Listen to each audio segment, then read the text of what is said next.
Okay, so this is part two of the video series on how to improve your credit scoring before you put your mortgage application in. We covered off things to look for on your credit file in the last one.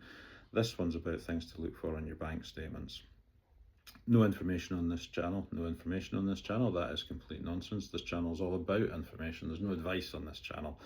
If you need advice, there's an array of people that you can go to. We have substantial experience in the mortgage industry going back to 1999, but the whole point of this channel is to give you information and keep you informed so that when you sit in front of your mortgage professional, you know what you're talking about and you know the relevant questions to ask. So when you are looking at bank statements, you want to make sure that first and foremost, you're not going over your overdraft limit. That's pretty much a given. One of the things that lenders will look for is how you deal with their other lenders' credit, and that will involve looking for things like returned direct debits, returned standing orders. Are you consistently in your overdraft, or do you just use it now and again? And are you going over your overdraft limit? So if there's anything on your credit file like that, then that's something that you need to address. They'll also look for things like sort of regular payments. Klarna is a big one, sort of PayPal. If you can rein back on these in the couple of months before you put your mortgage application in, that will definitely help. Klarna's not a bad thing, but quite often you'll find that it is very easy to use.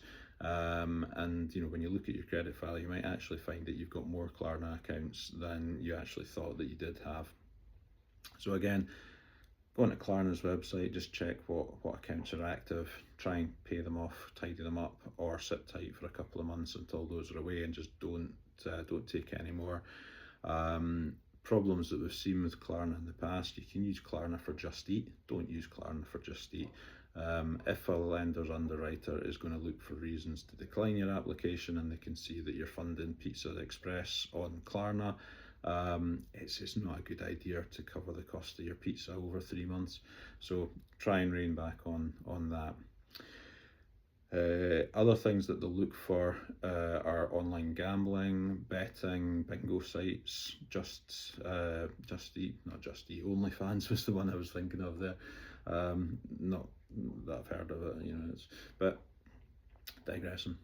So anything where there's a kind of regular payment that the lender's seeing more than they would normally expect. So things like bingo, things like betting, they're fine with a few transactions, a few payments, every now and again.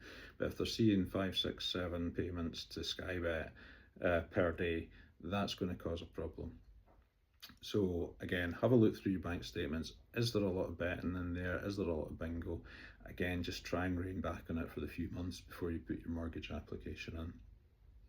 If you're finding you're using your overdraft a lot, again, overdraft use is not necessarily a problem on its own, but if you are always in your overdraft, you're never getting clear of it.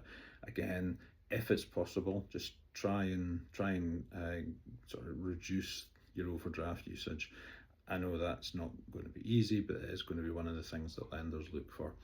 If you're finding that you're going over your overdraft and you're missing payments, then you've probably got a little bit more work to do before you get the application underway, because you really need to get on top of these things. If there's bounced direct debits, chances are there's going to be payments shown as missed payments on your credit file, and that's going to make it a little bit harder to get the mortgage approved with a high street lender, certainly. One of the things we can do as a service for you is we can do a credit file review and a bank statement review. And again, that's not anything to do with actually getting your mortgage. That's just a service where we can go through and we can highlight areas where we know that lenders are going to pick up on. So if it's something you'd like to do, again, just send us a message. All we need is a copy of your credit file, 3 months bank statements. These are the things that the lenders will look at, and we will go through and we will prepare a report for you that will highlight any areas that we think you could benefit from tidying up, and that's completely free of charge. We don't charge any fee. There's no obligation to use our services beyond that, but it is definitely something that will help. Any questions you have, pop them in the comments. More than happy to answer any questions or make another video to highlight answers to anything that people have asked that we haven't picked up on. As I say, this is all about making sure that you're mortgage ready. If we can help, we're more than happy to help. So just pop your details in the comments. We'll get back to you.